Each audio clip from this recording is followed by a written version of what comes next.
Yeah. Is that helpful? Yeah.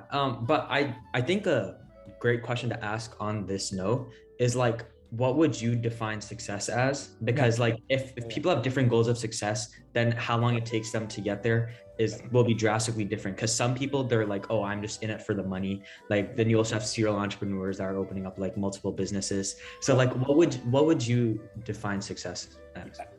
I'm going to be completely honest with you. If I ask that to my students that are going through our program, it's different for every single person. Success for somebody is just paying off their house and their college, and you know what I mean, and not having to deal with anything, and maybe making a 10 grand a month business is what they are looking for. That's it. Just $10,000. Not that $10,000 is too small or too big. That is what success is to them. I literally have every single one of my, our partners, their goals. I know their goals. I have folks that are trying to make 30K. That's it. I have folks that are trying to make 100K per month. So it's different for different people. And so you got to figure out what's good for you. And again, that has a lot to do with your workload. Somebody who's trying to make $100,000 a month is probably going to have to put in a little bit more time than somebody who's trying to do a 10K. We have a 5-day challenge here at ClickX. It's called 0 to 10K in 5 days. So again, back to me cutting short their time. I'm all about getting them to their goal faster. I can do it in 5 days. I think it takes people 5 years, right? So Yeah. it's really critical. So different people have different version of what success is. And I think you guys are successful right now. Don't wait for you to make $1 million before you call yourself success. So be very careful with what you define success as, because most people don't appreciate what they have right now. They don't think they're at success. They're waiting for something else to happen before they could even be happy and be happy about their success. So when an agency partner, we do a 30-day agency launch. In 30 days, they've gotten so much. That's success to me, because it could have taken them 8 months working part-time with wherever else they work to get to 30-day launch. So I think that is a huge success, and we're going to pop the champagne for that. You guys are too young for this. And that's a huge milestone for that agency. And I just got to get them the revenue. So it's a very, very delicate subject. So I don't care if somebody's trying to make 100K or $1 million. It doesn't matter to me. What really matters is that we got the steps, the milestones, and they're seeing progress in getting that number. Does that make sense? Yeah. So what do you think were like the biggest challenges that you faced with like meeting with these different marketing agencies to help like companies expand? Yeah. So I mean, it just really is. I mean, where they're struggling, if they're struggling in getting customers, then that's the area that we solve. Or if they're struggling in keeping their customers and growing their customer base, that's another area that we solve. I think it quite honestly, in my world, is getting that momentum. That's the struggle. It's like, what all do I have to do so that it can like run itself? Does that make sense? So we built like t-shirts and everything. It's like 2020 or 2021. We were a lot of our clients are losing momentum because of working remote and customers just not buying. They're not renewing their contracts. So we're like, all right, what we have to do is build this momentum for our customers. So we built t-shirt, we shipped it to everybody. We were all wearing a momentum shirt because what we needed at that time was get back the momentum that we had just about a year before. So I think that to me is the biggest thing. Once you have a momentum, it makes things so much easier because it kind of like, it just happens, right? So again, systems and process and tools and people and all of this kind of orchestrates that. Once you have leads booked on your calendar, you just close them. Once you know how the work gets done, it just moves. And if that train stops, let me just tell you, it takes like months to get back to where you were. Do you agree or no? Yeah, definitely. It's hard. It's kind of like getting off of your workout pattern. If you stop working out, what do you think happens? It gets really hard to get back in the zone. It was way easier to just kind of go. Right. Yeah, I've noticed that a lot too. Like, for example, for breaks in school, in December, we had 2 weeks off towards the end for the holidays, and coming back into school, it was like excruciating trying to have the discipline to continue doing work every day or after coming back. But it gets, you have to waste a couple weeks and try to gradually increase your workload over those couple weeks before you can get back to where you originally were. Don't waste But it. Next time, just keep going to school. Don't take a break. Just go back. Doors closed. Or just work in the lab, in the car, whatever. Okay. Great question. Work in the library if the library's open. But kind of wanted to go back to what you were talking about earlier about success, because you talked about the importance of like not comparing yourself to others in terms of the business goals, right? Because if one person has a goal to make a business that's making $10,000 a month, they don't want to be comparing themselves to the person who has the goal to make a business that's making 100K a month, just because the different goals means that you're going to be putting in different amounts of time, different amounts of work ethic, etc. So if you could talk a little bit more about that, were there periods of time in your own career where you were excessively comparing yourself to others, and how you've kind of moved on from that now, and now how you focus on yourself? Great question. This is really, really important. I think it's a trap that entrepreneurs fall into. When I started, entrepreneurship was not a sexy thing to do. People didn't like quit their job and start a business. I knew that that's what I wanted to do. And it was a time when nobody talked about it. Everybody wanted a corporate job. Does that make sense? Everybody wanted a solid corporate job with a very good company and amazing benefits, that when you look at the work of having to go and sell to create this thing, they're like, no thanks, I'm not interested. It wasn't until way later, I would say like 2000 something, where everybody's like, side hustle, build a company, make this thing. And almost 95% of them don't make any money, because they're just doing it because it's a sexy thing. They're the CEO of a company that makes no money. That's not really a business. So I think that thanks to Instagram, thanks to Facebook, everybody's like, well, he's got a Lamborghini, now I need a Lamborghini. Does that make sense? It's like, that's what happened, okay? So when I was trying to do it, my job was just to pay my bills because I had no other source of income. Does that make sense? It was not about, hey man, I need to have this and that. So I worked on the slow path, and I was disciplined to not look to the left or right and say, well, he's got this and I got that. I'm like, dude, I just got to get my rent, my office. Then I started hiring employees. Then it was payroll. Then it was like, I need to have bigger space, so we need more income. It was just boom, boom, boom, boom, boom. Just that's it. And as you progress, and like you said, people start thinking like, oh, you're successful. I think instantly that gets into your head, and you're all of a sudden like, well, if I'm successful, maybe I ought to have this. Maybe if I have all of these other things, that people think I'm more successful, and that's the trap, right? So again, I tell this to my students who are going through the program, and I'm coaching them, teaching them, like, listen, what really is important is what you're trying to accomplish for yourself, because you need to be happy with whatever it is that you choose to design, the vision that you're after. And that gets real. If their vision is just $3,000 extra money on top of whatever they're making, that's it. My job is to get them there and keep it growing. So in case something happens, like they have that extra cushion, that's it.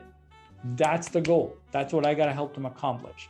And other folks are like me, who may want to have 30,000 or 50,000 or 100,000, whatever that is.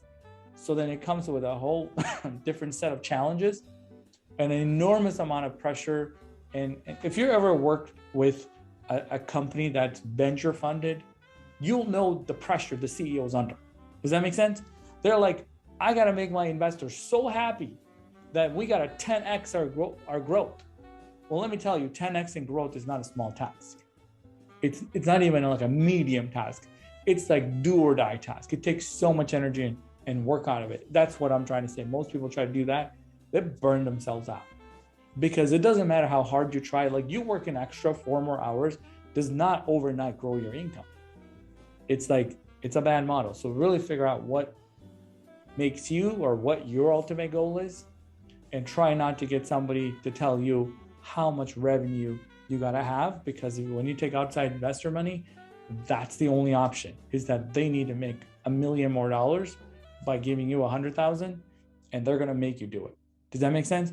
You will have to work really hard and drink a lot of coffee. So it's up to you, whatever vehicle you're on. Most agencies are not looking for outside capital. They're just trying to build a business so they can be happy, they can be comfortable, they can grow it. And we teach them all the way to selling their company. So that's the program we're on. I don't really, you know what I mean?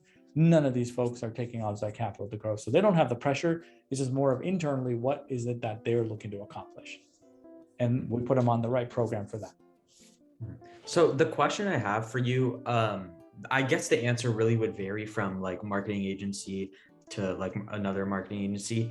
But how would you effectively like scale up a business? Like, is the goal of ClickX to like it like do you want the growth to be like exponential, where it's like you get to the goal in the quickest time as possible, or would you want it to be like sort of gradual and sustainable? Yeah, so some folks want to go there fast, and some folks is in the next 12 months, in the next 24 months.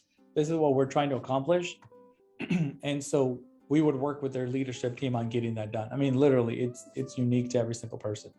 If you're trying to accomplish that in such a short amount of time, trust me, like you need to invest a lot of money into marketing and ads and things like that to do that. And most people just know how much it takes. They're like, yeah, I don't think it's possible. So let's do gradually, organically, over time. So if you can grow 20%, 30% from 6 months to the next 6 months, or 3 months to the next 3 months, it's not hard to add more clients, but it's hard to figure out how these clients are going to come in. So there's a lot of advertising if you're really trying to scale. So like, yeah, let's say for example, there was like this business, they wanted to like reach a certain goal in 24 months, like for example.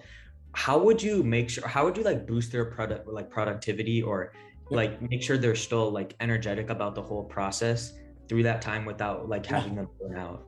Hey, listen, man, you got to go through my 0 to 10K scale challenge, because the first thing that we do is that I can't boost their motivation. That's not my job. My job is to get them to tell me their why, and their why is going to get them to their goal. Does that make sense? You get that? Yeah. It's like, like, to define your why. Why do I need this? And why do I need it in 24 months? And why do I need, if let's just make this up, $24,000 a month in 24 months, and you're at 0, why? And they have to have a good enough why, or else they themselves are going to run away from their goal because their why wasn't big enough. Yeah. That makes sense. 100%. And like, yeah. During this like time period, are you, or I don't really want to use this word, are you like micromanaging them, or are you sort of like, okay, yes, you're letting them do their own thing and then they'll like come report back to you? 100%. We have weekly calls. So the calls, check-ins, we teach new models, new playbooks, new things. They try it. They tell us what's working, what's not. We tweak it. It's a process. It's not like I'm at their office. It's much more of being there when they need us, if that makes sense. And also getting them, biggest thing is getting them to not get stuck, because that's when you don't really have anything. That's where you spend 6 months trying to unstuck yourself, and it's not pretty. And most people, that's when they lose their motivation, give up. So we want to be there and say, look, there's consistency, there's cadence, we're talking every week, and you're also seeing progress. If they're stuck, we have coaches that will go in and fix them and things like that. I think a question that we asked like before was like, how did like COVID and like the whole remote working affect like the agencies you're working for? Like I don't think it was an agency that wasn't affected by it, because our clients were affected by it and we had to adapt like everybody else. So it was much more of figuring out how to pivot, just like you guys said, for every single person, every single client. There's lots of companies that didn't even operate. They were shut down. So they lost clients, they added new clients. There's a lot of people who decided in COVID that they need to go digital and that weren't doing digital before. So that was new opportunities. So I think there was not a single company that we were working with that were not affected.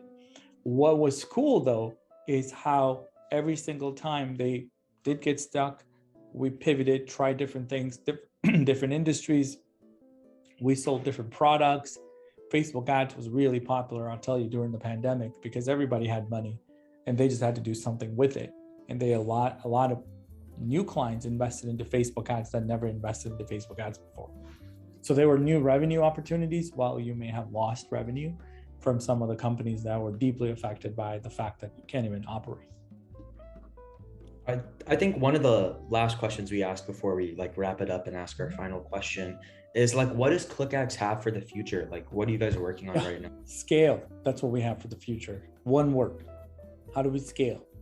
What is scalable? How fast can we do it? And how do we do it? And for us, our success is not us scaling, it's the scaling of the people that we work with. So that is our keyword, just so you know. So as the future is, what is going to be scalable? So I'm going to give you a perfect example of what we're doing in our future. So thanks to the pandemic, we had teammates that left one state, went to another state. They didn't want to live there anymore. They want to go somewhere else. They went from big city to small city to big city. People want to work when they want to work. Write this down. This is really important. Where they want to work and how they want to work. That's the world that I live in. When I say people, these are folks that are talented digital marketing people that want to enjoy maybe the sun and be in a sunny state, or they want to live in a mountain. I have folks in both sides. I want to be in a mountain. I want to go running with my running club people. I want to do this, right? I want to be close to my family. And so what we're doing is we're building, if you go to the ClickX website, it's on the top, it's called the Contractor Network. We're building a digital marketing contractor network of people that are qualified, talented, motivated to make money, but they do not want to work in a 40-hour world. They just don't want to do that anymore. They want to pick the projects that they enjoy, and they want to work on those, and they want to bill whatever hourly rate they want to bill. And they might have a day job, they may not. They might want to take a week off, like, and then work next week. So we're allowing agencies to post their projects. And these are all US based, by the way. They're not international folks. US based, people in 50 states of America. Agencies post jobs. These guys can bid on it and take the work. So agencies have somebody to do the work from qualified American talent. And these guys that just thanks to COVID, they live in different places, can now take really good income without working a 40-hour job. Does that make sense? So building that and orchestrating that and scaling that, that's 2.0 for ClickX. This is one example of what we're doing to help agencies scale. Awesome. So I think this was a super inspiring podcast overall. Great to see, all the amazing work that you're doing with your companies and how you're able to be such a successful entrepreneur. So for the final question we have for you is the question that we ask to every single person who comes on our podcast, which is our infamous tips question. So it's essentially, you're an entrepreneur. There's a bunch of high schoolers out there wanting to go into fields like entrepreneurship and business. What are the main tips that you would give to them for both the short term and the long term so that they can be successful with their goals? Yeah, no, I appreciate it. It's a great question. And I think I may have mentioned it. A lot of students out there, like you said, want to go into entrepreneurship. I think that's what I was describing earlier, that people want to be a business because that's the cool thing to do, because being a doctor is no longer cool. Being a nurse is no longer cool, because if I'm not a business owner, I have a problem. See, I think that's for any high school student. Me as an entrepreneur cannot be successful if I don't have employees to build the things that we're trying to build. Does that make sense? So it is so important to figure out if you're really good at doing something and you want to work and kill it and be their second employee after the CEO, maybe that's a better fit for you than actually trying to be an entrepreneur.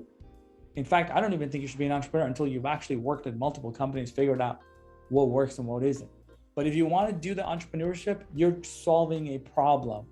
Go find problems to solve. You'll automatically be an entrepreneur. Don't try to be an entrepreneur, because most of the time you're not going to know what you're doing.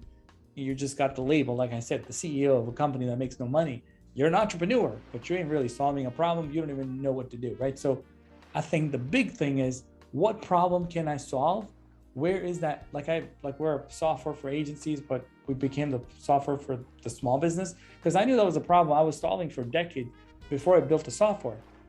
But I wasn't trying to be an entrepreneur. It just so happened to be.